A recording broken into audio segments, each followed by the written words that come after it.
My name's Isis, and I describe myself as an African born in Trinidad and Tobago because I'm a person of African heritage and I always acknowledge my identity, but I come from the Caribbean.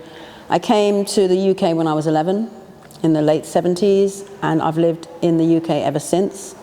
I'm an activist. I have a background working in the voluntary not-for-profit sector, and I'm also a poet.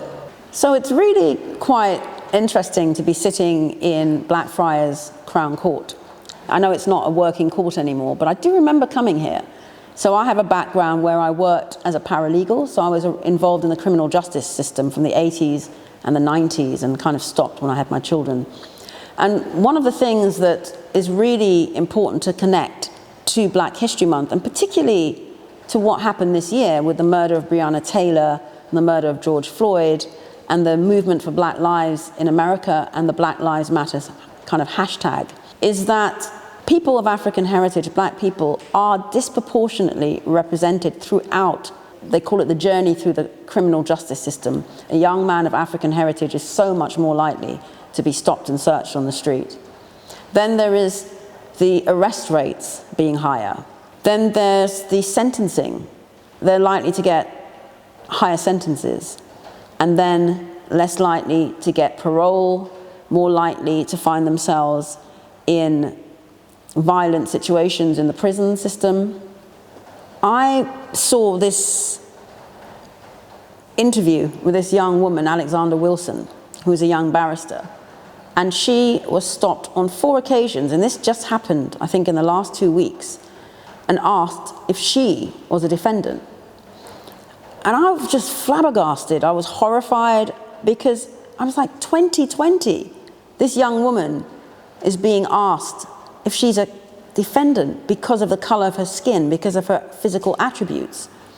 And it made me think that people have been more emboldened. We've almost kind of gone backwards, because when I think about my experience for late 80s into the mid 90s, I had locks, long dreadlocks down to my waist. And I would go into police stations, I'd get people out when they were under arrest, I'd go into prisons, I'd go into crown courts, I'd be in the Royal Courts of Justice, and I was never on one occasion ever asked if I was a defendant.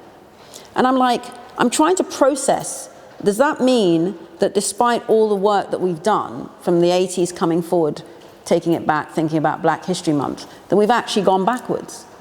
So today I thought I would talk a little bit about the history of Black History Month, because it's been going now since 1987.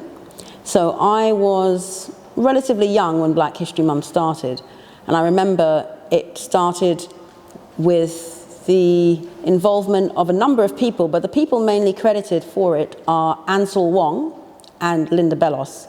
Many people will have remembered Linda Bellos. She was a very active woman of African heritage, gay woman, or maybe queer is the right term, I'm not sure, in the South London area during the 80s and the 90s. Ansel Wong is still around. He was involved with a lot of the activism in the area that I live in, which is North Kensington, particularly around the sort of All Saints area, Mangrove. He, like myself, is also from Trinidad.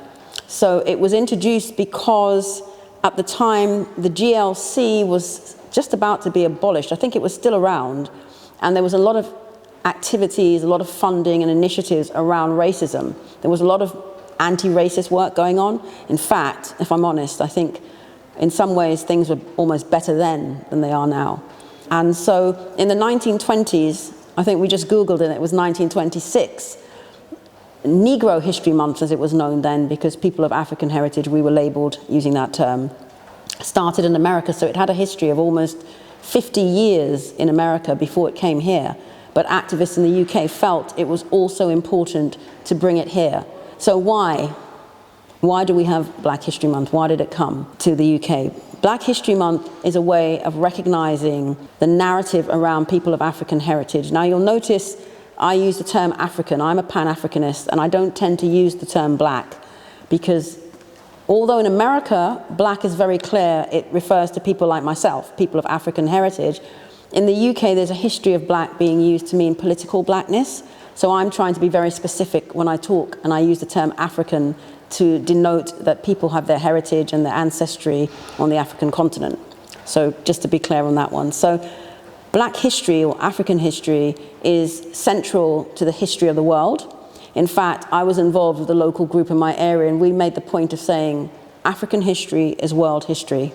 African history is 365 days a year.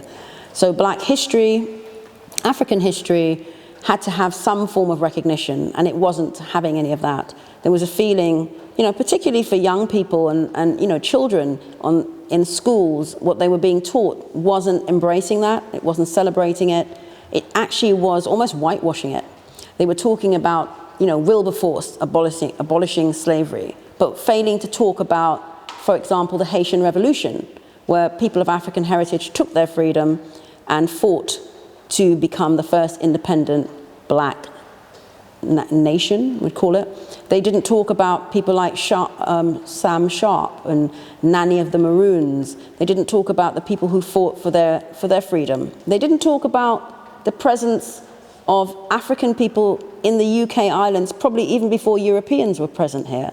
They didn't talk about Africans serving with the Roman legions.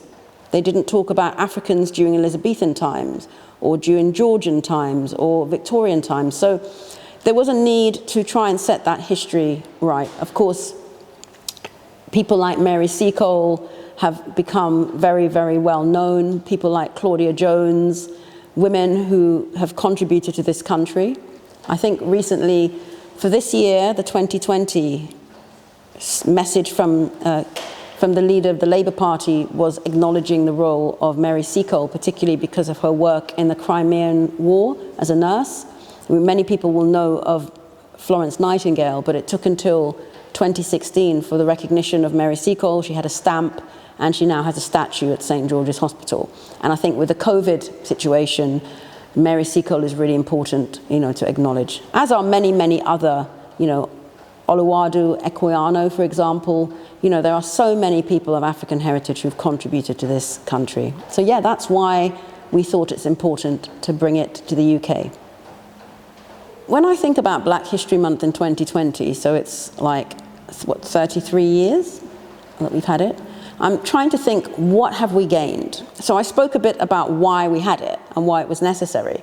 And of course, I think it was 2 years ago, the AQA curricula introduced a module on colonialism, and I think that's an important thing. Britain needs to acknowledge its colonial history. It needs to accept that but for enslavement and but for colonialism, this country would not have been enriched in the way it has, and that white people would not have benefited to the detriment of Black people or African people. Things like acknowledging that in 2015 we were still paying reparations to the enslavers for the freedom of my ancestors, and that people like me, people of African heritage, our taxes were going to the enslavers. I mean, I'm laughing because it's actually quite ludicrous. So for me, I feel like we have come somewhere to a certain extent because things like this have come out. They're now in the public arena. However, I still feel they're minimized, and I wonder how widely the media really showcases and explains to the general public that these things have happened, that we've paid taxes to enslavers, enslaved people were never compensated, that this, the Industrial Revolution really should be called the Enslavement Revolution or the Colonial Revolution. If there is nothing about us, then we don't exist. We've been whitewashed out. We have got a problem. We've got disparities. We've got racism that is systemic and manifests in every aspect of our society. And when I sit here in a court, I think this is why we need a movement for people of African heritage, a movement for Black lives. And this is where Black History Month should really have some impact, should have some teeth. It should have a punch. It should actually be visible 365 days a year, because until we are able to deal with the systemic injustices faced by people of African heritage, by the Black community in the UK, we are nowhere near the kind of ideal of a democratic an equitable society that we claim to be. So yeah, revolution needs to happen, and it needs to happen at a systemic level for us to really say that we can celebrate Black History Month as a true achievement.